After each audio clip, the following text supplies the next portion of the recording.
If you're born without wings, do nothing to preclude them from growing. Get up early, work hard, it won't hurt. Your mind will be busy, your body active. Coco Chanel.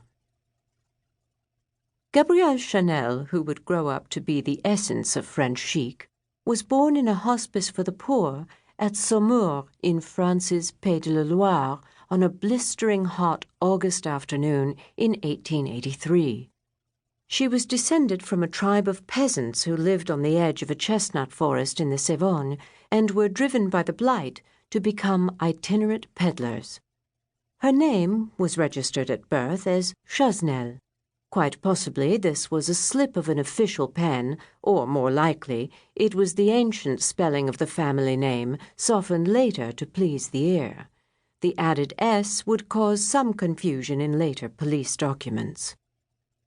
Her mother, Jeanne de Vol, unwed at Chanel's birth, and her street hawker father, Albert Chanel, were finally married a few years later.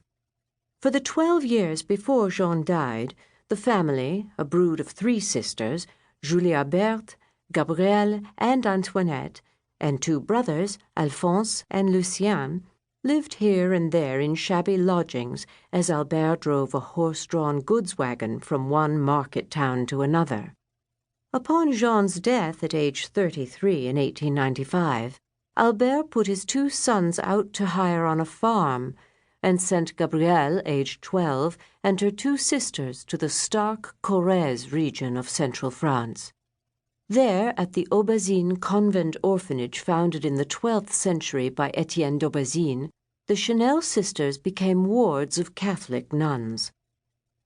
Years later, when reflecting upon her humble beginnings at the convent, Chanel recalled, "From my earliest childhood, I've been certain that they have taken everything away from me, that I'm dead.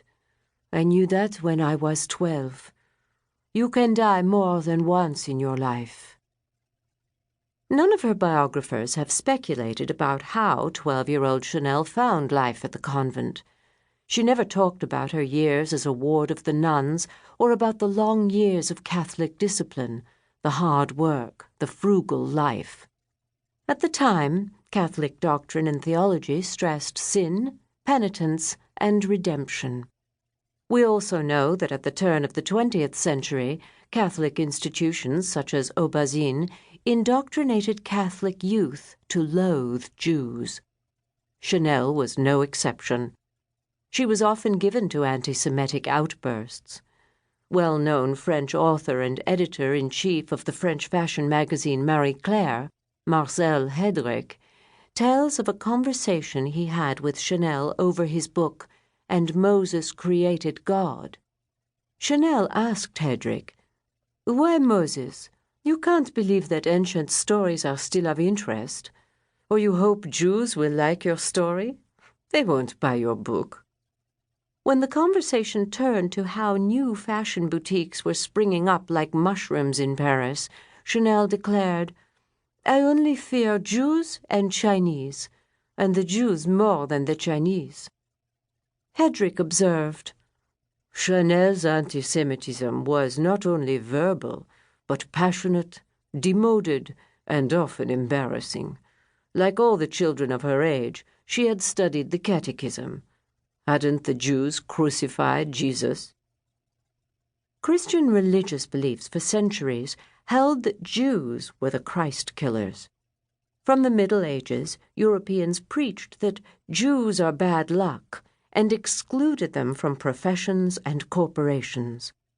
Jews were banned in England in Shakespeare's time and considered socially inferior and fit only for collecting taxes, not work that would endear them to peasant families such as the Chanels. Later, the Nazis and even many less fanatical Europeans fervently believed in a Judeo-Bolshevik conspiracy, blaming the Jews for inventing communism.